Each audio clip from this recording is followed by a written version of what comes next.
Hey guys, I'm Nathan from Arms and Armor. This is Craig Johnson, production manager. Today, we want to talk about the role of sword reviewers in contemporary sword culture. And, this is something we talk about all the time at the shop, and we were reminded of the issue when this past week our friend Skallagrim had a video in which he was talking about lance connects, and he was using our Katzbalger sword to discuss lance connects, and he did some tatami cutting at the end. And it kind of raised some thoughts and issues for us that we figured would be a perfect opportunity for a whiskey and weapons discussion. Definitely. Cheers. Cheers. Cheers. Cheers. Wow, that's nice. Today we have Very the good. Gallenolachi 12 Speyside, a little bit smoky. Craig picked up. Why'd you choose Very this good. one? It's an independent, and I just was watching the history of whiskey on one of the channels, and they're talking about how most of the distilleries are owned by large corporations, but this is supposedly one that is not.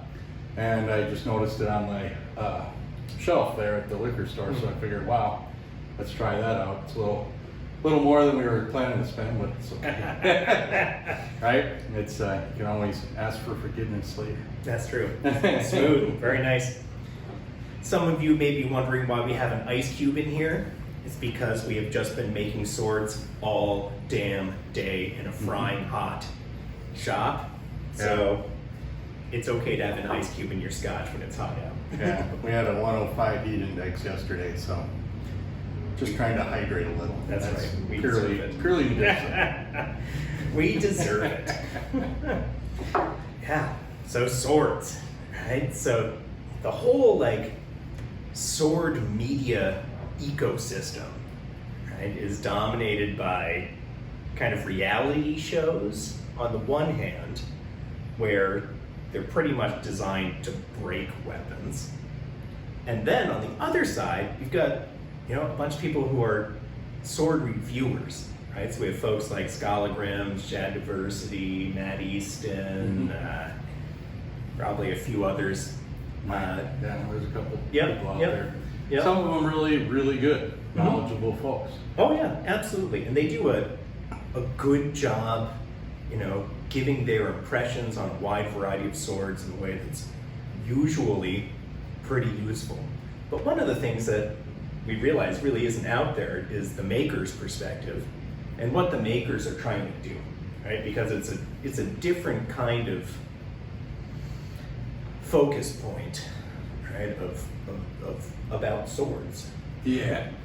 Yeah, and it's in a way, you as viewers should review your reviewers. Yeah. Check them out, make sure you understand what their perspective on their take on these swords is. Oftentimes they will say themselves, well, I'm not an expert on swords, or I don't do this type of thing, or I don't do that type of thing, but this sword came, so I'm going to review it. And that's fine, that's an opinion, everybody has one, right? But at certain times you want to be able to rely on the people giving you good quality info, and there's a couple different ways to source that out. You want to pay attention to what their backgrounds are. Have they just been practicing HEMA for a couple of months or a year or two, or have they been pursuing that in a scholarly way for quite a while? How do they handle historical context? What is their historical information good? Yeah. Does simple physics or something like that negate something they say? Kind of the classic is the old pike head chopping off kind of thing. But yeah, Right. But there's lots of things like that, and some of our other videos talk about that, where we're going to stab through this mail, we're going to stab through this breastplate, and it's like a lot of times that don't work. No, yeah, exactly. Yeah. Definitely. Oh, totally. Yeah, and so watching, we'll start out, I think, talking about that particular video, and then we'll bring up some other examples, right? So the two things that kind of got us talking were this interesting situation where, Skallagrim was trying to cut a bunch of stuff with that Skallagrim and having a tough time doing it. And, you know, we've watched Skallagrim, we know he can cut stuff. I think he's cut stuff in other videos. But the difficulty he was having with that sword was pretty interesting because we know a bunch of people who cut with it really well, right? And we have a video that we'll have of James Riley, who's a noted HEMA instructor and a good friend of ours, cutting with that Skallagrim. You can see it cuts to Tommy fine.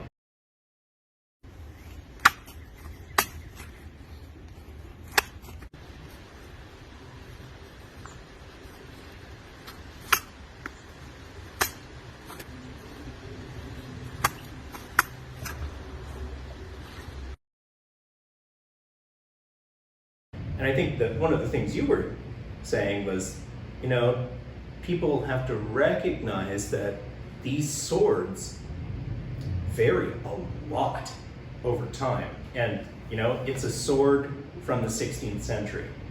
That doesn't mean they all work the same, right? You need to experiment, you need to spend time figuring out how these things work, because no one wrote down how to fight or cut with a Skallagrim. Right? There's no sources. We know what the swords were like. Right? We researched it. We made one, but no one knows how exactly he did it. And something like the Skallagrim, you get lots of myths. You know, the cat fight. How does that relate? How does that? And he touched on those, and you know, had good quality info. But it is such an ingrained thing in the mythos of even reenactment today, but you know, in how we look at the lance connects as units and soldiers and such, and it wasn't that defined back then. They didn't have these regimental kind of things where everything's in a little tight group that we want to do with our modern ideas. I got some great info from a guy who grew up on the border between France and Germany, right near the Swiss border in the mountains. And when he was growing up, he was an older guy, but when he was growing up, and young guys are having a tussle in the street, they call it a Skallagrim.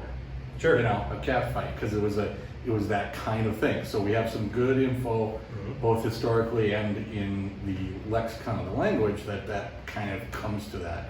But it doesn't necessarily create the same definition that we would have today for something. Yeah. You know, so we have to be aware of that and make sure our historical information is coming across and giving you context and quality of info, and not just something that over beers after a reenactment event or in a Ren fair, you will hear the stupidest things about sword in the world. Oh yeah. And sometimes you know, I say them too because Ren fair. And you know, one of our missions is to not propagate bad information. Oh yeah. Absolutely. Well, that cat fight thing, that's fascinating, right? This wider cultural context of it. Is it something specific about that sword? Not really. It's something specific about the cultural milieu of what was going on there, right? Yeah. And today, who doesn't want to be a lance connector? Oh yeah, everyone. So it again adds to the impetus and the energy behind certain stories and things that come out about it. Oh yeah. And that's all tracking down the quality of information about pieces. Sure. I mean, one of the we've talked about this in some of our other videos, but one of the main things that you get when you are able to handle originals, which I wish everyone was able to, is the swords will let you know a lot of things about them. So if you're using it and trying to practice with it, trying to cut with it, and you have a good quality replica and it's not working, it may not be the tool, it may be the ground grip interface, as we call it in the shop. Sure. Yeah. Oh, totally. And it was really interesting when Skallagrim was holding it, right? Because he was trying to hold it first in kind of a hand-shaped grip, and it wasn't working for him, and then he was holding it in more of a hammer grip, and it seemed to work for him a little more. I think you can see in the video of James cutting that he's holding it in much more of a kind of hand-shaped grip than Skallagrim ends up using. People use them probably in all kinds of ways. But it's another one of those debates that we can't exactly solve. Right? And it's like Roland. Yeah, it's Roland's thing about the dynamic grip. Your grip has to change as you're using the sword, and the more you practice with a piece, the more it will respond to you as an individual user, and create the results you want with a piece. So a lot of times with reviewers, that's one thing that we advocate is find and kind of check out different reviews and find reviewers that kind of seem to have the same qualities that you're looking for. They have the same responses. They have the same ideas about certain things that you're looking for in a piece. But you should, if you're using reviews to buy a sword, you should spend as much time picking out the reviews you want to respond to or watch as you should which sword you're going to get. Oh, of course. Yeah. Oh, absolutely. Yeah. And it's, and you always run into problems, right? Oh, for sure. Where there's things where a couple years ago, 15, 20 years ago, we got a batch of bad steel. And at this point, it was basically pre-YouTube and reviewers and stuff. But we had a bunch of blades go through that split, not down the center, but edge to edge, like bananas in heat treat because of bad steel. Delaminated. Now, if we'd sent out some of these rapier blades that were from that piece of steel, and somebody was trying to cut with them and they delaminated during a cut, well, that not only would be the most popular video on Arms and Armor on the internet, but that's true. It would, that's a horrific thing. But how do you respond, or how does the reviewer respond then to that problem? Do they contact the maker and get info from them, or do they, just say, "Well, this isn't something I like"? Another classic is the blade guard fit. Sure. Some people today really enjoy having a very nice, tight machine kind of fit. If you spend time with some originals, you will see things that no maker today would ever turn out as a finished product, because it would be very detrimental to somebody purchasing it at a show or something. Right. Modern tastes are different than medieval tastes were. For sure. But I think that delamination issue is super important, right? So this was a good example, and we work closely with all kinds of reviewers when they reach out to us. But when that pommel was loose at the end of the video after cutting, it's one of those issues where if you're a reviewer, if something minor is going wrong with the sword, call the maker. Right? And that's something, that's an easy fix that happened because the grip is made of wood and these things got shipped around. Another interesting issue from that one is we were talking about it, we were looking at that sword and we were like, dude, where did that sword come from? We haven't made one of those in a while, and we did not make that scabbard and belt system.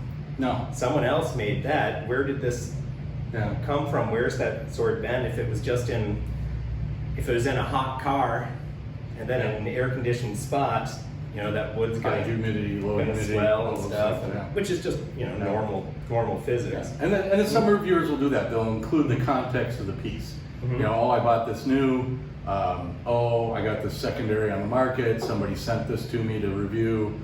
And all those things are fine.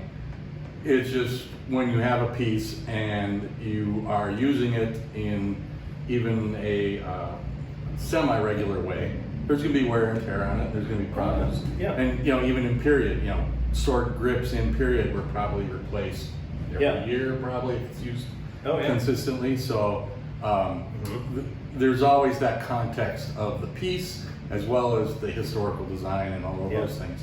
And that's just an aspect of, are you a reviewer or a reviewer maker or just a maker, and how you view that piece. Right? And it brings up the issue of one of the things that we do that I think is a choice and is different from a bunch of other makers is we make our products so that they can be repaired and so that they can undergo upkeep, right? Which means that that Katzbalger wasn't full of a whole bunch of glue. Yeah. or anything. Its handle wasn't made of 3D printed plastic, because we know that period swords in use required maintenance. So we make it so that when you buy this sword, which, you know, Skallagrim said, it's not a cheap sword. No. And when you buy it, you know that you're going to use it, and we're going to stand behind it. All right. And when it needs maintenance, again, because you've used it a lot, you send it back to us, and Yeah. we refurbish it, Yeah. we fix it, we put And a new grip on it. stuff, And that's right? historical. I mean, Yeah, of course. when we Instead were- of a disposable sword that when it breaks, Yeah. you throw it away, right? we were refurbing a small sword, the original, for one guy at one point doing some restoration. And when we took the grip off, there was twisted grass in a bundle inside the grip to hold it tight. Sure. So we don't use twisted grass, but there are, you know, aspects to, you know, the mounting and furbishing of a sword that are aspects of, they've always been there, and today they're there too. And Sure. you know, what level of hand work do you want on your piece to make, you know, what kind of individuality do you want in your piece, which is kind of our venue. Other makers have a tendency to be more towards, they're all very replicated, which is absolutely fine. It's just Sure. different takes on how we approach the art form of making a sword. Oh yeah, there's Yeah. there's a wide variety of makers out there, from dudes who are making, you know, fantasy swords out of super high-tech steel that they want to cut down burning trees with, Yeah. which is, that's fine, it's not our deal, but it's cool, whatever. And right, all the way up through all of these different varieties of stuff. And so that's one of the things you got to look at too, right? Like, when someone's reviewing a sword, what's their basis for comparison? Right? Mhm. What are they comparing it to? Right? If they're used to handling a bunch of zombie killer axes, or I don't know if that's a thing, but like, right, some big thing that you It almost chop certainly is a thing. right, that you chop cinder blocks with, and this is the first time they've held a historically accurate sword. Yeah. Like, it might seem real light to them, and they try to chop a cinder block in half with it. They're like, oh man, this hurt the blade of this sword, Yeah. it must suck. My analogy has always been like, oh dude, that Ferrari really sucked. I tried to knock down that tree with it, and it totally wrecked the Ferrari instead of the tree. That can happen. It can happen. Not my Ferrari. No. I don't have a Ferrari. Yeah. No. We're sword makers. Yeah, exactly. Exactly. Yeah. Yes. So it's so again, you know, we wanted to approach you guys with some of these ideas that we're talking about, because as reviewers on YouTube, and you know, with lots of followers, you know, that's great that you're supporting the community. All these people are interested in stuff, but it also is very structured on our livelihoods. Oh, sure. You know, how do people handle when something goes wrong in these reviews and stuff? Now, we've been around for 40 plus years, and you know, we've been making swords that whole time, and every sword we make, our goal is to make it a little better than the last time we made it. So we've been very successful with dealing with any issues that arise, like splitting blades and things. Yeah. But you know, if you're a small maker, it can really hurt you if you get a couple bad things happen, and bad things always happen. You know, whether it's maker, user, perchance something bad in the target. You know, all those things can happen and be seen happening in videos online. Sure. And you know, several years ago, I remember there was one guy who was violently attacking a grove of small saplings, and the blade, you know, had an issue. And it was like, well, you know, very rarely are you attacked by a small group of forestation, but you know, those are big. The way it was done and the way the sword was challenged by the cutting mediums probably didn't match what that sword was designed to do. And you know, some of those makers may have had a real hard time after that because of those issues. So you know, just, you know, that's a good thing to remember too, is that you know, all these reviewers that have a tendency to review, you're always welcome to come down to the shop, see how we do things, you know, all those kind of things. Yeah. But also remember, you have, you know, some of our livelihoods in your hand when you're discussing these pieces and talking about them. Matthew, you know, he came down and spent a couple days in the shop. Yeah, Matt Cross. Yeah, Matt and Cross. just, you know, does good reviews, does nice things, and he was, you know, a great guy and fun to have around, and he said he learned a lot, you know, just watching us make crap. Oh yeah. So, yeah. Oh yeah. But, yeah, it's a...